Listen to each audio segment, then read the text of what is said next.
The program is still Let's Talk, and I have been talking with Mr. Ernie Femi-Owen. He is the head card and mobile banking products, Globus Bank Nigeria.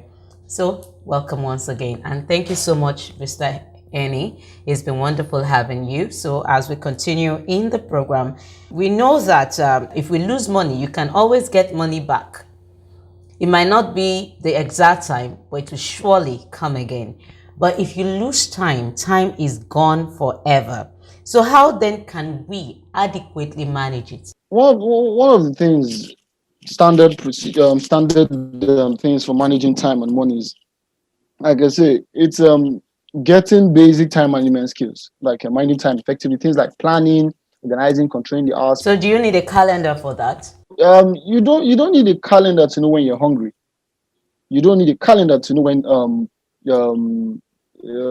if you're a lady, when you're seeing your period. So if you look at it as your life and say, I don't need a calendar to plan my day, because why? One of the elements I had earlier mentioned, which is goal setting, is key. So if there's a goal to achieve, if there is an objective to get, time management is everything. If not, it goes down to even at work, even as undergraduates. You had time limits for submitting every chapter of your project work. So if you don't manage your time properly, you don't get anything done. All we have is just 24 hours. But some people and the thing people don't understand is the effect of lack of time management cascades around every income class. So today, trust me, if the richest man today in the world is Jeff Bezos. Jeff Bezos has over $118 billion net worth. And I can assure you that if he had managed his time properly, he could have earned more. So let's shape our mind towards not looking what he is at, but what it could have been. I can assure you, if you ask Jeff today, what could you have done better? He will list things to you that you will be amazed that, wow, if someone as rich as this could say this and lose out on this and still be at this. Imagine what would have been at if he had money. So everybody is suffering from lack of proper time management. I mean, it's just time management is basically productively using the available time you get to get things done. I mean, you don't the process of planning and controlling. So being in control I think I've always used the word discipline, but these are standard time management tenants today. So if I want to go to finance again, like I said, budgeting, setting and following a budget. That's like almost the basic personal finance skill. You don't even need a third party to teach you that. You write out a list of all your income and expenses. Like I said, you don't need a bachelor's degree to know how to spend. Even a bricklayer who carries bricks and earns maybe 1,000 naira a day has an idea of what he's going to earn. He's going to invest 12 hours at that site and earn nothing more than 5,000. Time is already taken. Within 12 hours, there's nothing else he can do. He's limited to just 12 hours. And within 12 hours, he can only earn 5,000. He cannot earn more. He might maybe earn less.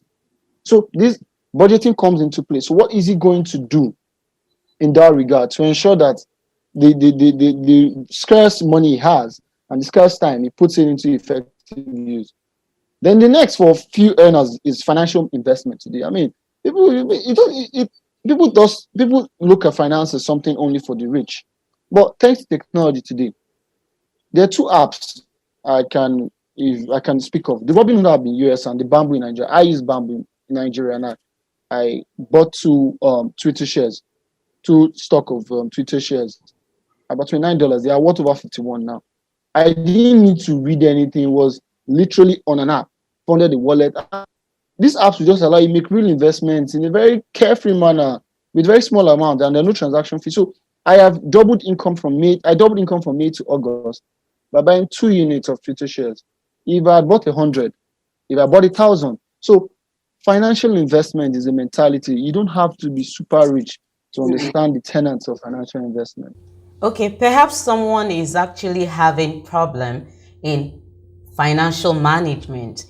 If as a banker or a finance person, what are those things you would tell the person to do on a daily basis? Let's start with the daily basis before we can actually increase to weekly or monthly. Just a planner to help the person rearrange and get it. Maybe, okay, the person cannot actually do that with everything you said. Okay, these are the things you can do, simple stuff that a person can do to actually plan his or her finances on a daily, weekly, or monthly basis. If you're a monthly earner, you cannot plan an income on a daily basis because your income comes at the end of the month. You have an expense, you have series of debit alerts from the first day of the month till payday. So the best you can do is control these expenses. And we see people living way, I mean, one, you can't earn $100 a month and your expense is $120 a month. You always be in debt. Yeah. And these things are, and we see them everywhere because of things like bandwagon effect, keeping up with the Joneses effect. Number one on this, if I'm to highlight this tips, number one is your income. Know your income and know how much you would put into basic expenses. It's standard. This money will come from somewhere. I mean, you can't spend what you don't have. Sure. But we find ourselves in an economy where people spend way more, and you end up having series and layers and layers of debts, and it puts everyone in jeopardy and trouble. Then your cash flow, manage your spending, So there are some unnecessary out of the blue spending. So you cannot earn $100 a month and you go shopping online as if you earn $1,000 a month, and you see a Gucci bag worth $110. It's a no. It should be a red flag. So if you have financial discipline, you earn $100 a month or $100 a day, a month. Let me stick to a month, and you see a Gucci bag worth $1,000. It's a no for you. That's it. So even the sellers, the sellers are they're not talking to you. You're not their target customers. They know their target. So it's like I am now trying to walk into a Ferrari shop. I shouldn't be there. It doesn't make me any less me. Do you understand? So not driving a Ferrari doesn't mean the objective of owning. I don't want to go into one of the concepts of demand as the ostentatious demand. A car is just to get me from point A to point B. So why do I need to go into debt to get a Ferrari when I can get a car that can get me from point A to point B? These cars are not made for me. They're made for people who can afford them. Number two is capital. Always have leftover cash. So you can't keep working on a deficit budget. Sadly, if I might say, we have countries like Nigeria standardly funding budgets on debt. I mean, you can allow that on an aggregate level, but on your micro individual level, you cannot. You should have leftover cash. Then things like investment. Investment cannot be overemphasized. The truth is, yes, the risk in investment is something people don't really talk about, but have you considered the risk of not investing? I don't know how I would feel if I had woken up on the 24th of August 2020 and realized those Twitter shares were now $52. And I could have bought them at 29 in May. I don't know how I would have felt. So if I didn't do it, it would have been terrible. I rather do it and know, yes, it was worth the risk. And it's calculated risk again. You go online, you check, you see what's going on. You just don't use the internet for what the internet can do for you. Internet like the country. What can you do for the internet? What the internet can do for you? Use the internet wisely. Next, standard of living. Honestly, sticking to your basic standard of living. Next one is financial understanding. Understand your finance today. Another angle is savings. Have emergency cash on hand and let them be as liquid as possible. Long-term debt instruments are not standard savings. I mean, have ready-made savings that you can reach out for.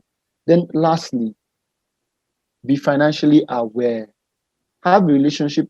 The kind of friends I have, we can't speak 1, 2, 3 without talking about finance, economy, or tech.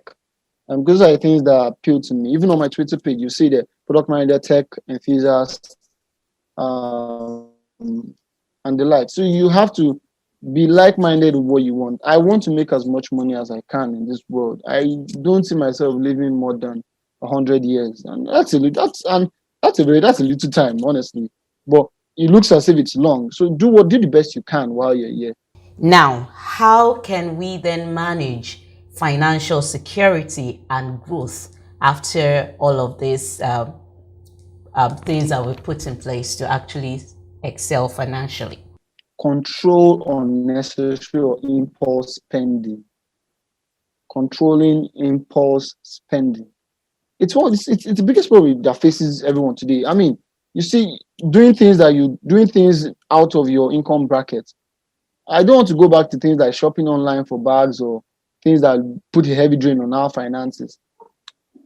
Controlling impulse spending. I mean, I can't wake up and say I want to go to a store to get something way above my means because I just collected salary. It can't work. The next is make savings. Make savings. The act of saving is a personal discipline.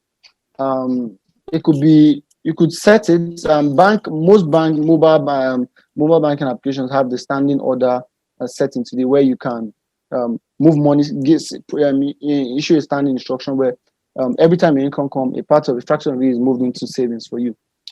Next is evaluate your expenses and live as careful and as frugal as you can. Always track your expenses. Always know what am I spending, how much am I spending on gas, how much am I spending on food and the likes.